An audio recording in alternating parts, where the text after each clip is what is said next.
Welcome back to the special holiday edition of Noir Alley. I'm your host, Eddie Muller. And if you've already had your fill of jolliness this month, I've got just the antidote. Blast of Silence, a grim and gritty noir from 1961. It's either one of the last films of the original noir era or one of the first examples of what would later be called neo-noir. Either way, it is a stark and compelling film, a unique example of high-risk, low-budget independent filmmaking. The picture was written and directed by native New Yorker Alan Barron, who also stars in it as Frankie Bono, a taciturn hitman from Cleveland who comes to Manhattan during the Christmas season to fulfill a contract. This being noir, things do not go smoothly. As film critic Terrence Rafferty says, Blast of Silence is, hands down, the best movie ever about a common, important, and unjustly neglected American experience, the really bad business trip. This was Barron's first film, and to say he made it on a shoestring is understating it. He started with only $2,800, just enough to shoot and process some test footage. Those few hundred feet of film helped him secure the rest of the budget, a mere $18,000. That's right, the entire film was made for just over 20 grand. Barron was savvy and resourceful, starting with the story. Movies about hitmen can be made on shoestrings.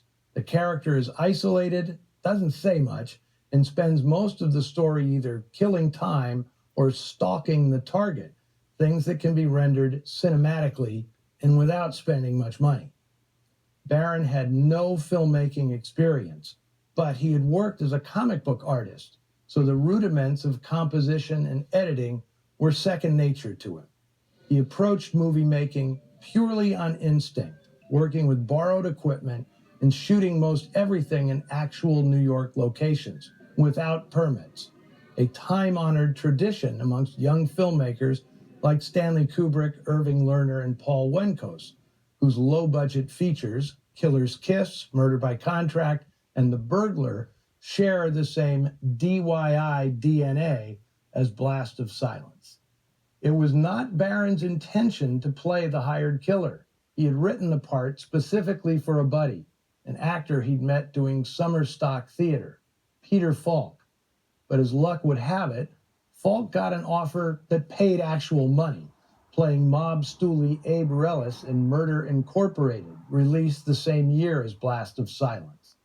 Now, that test footage I mentioned earlier was actually Barron's screen test, shots of him walking through Grand Central Station and talking on payphones. And of course, all those shots end up in the final film.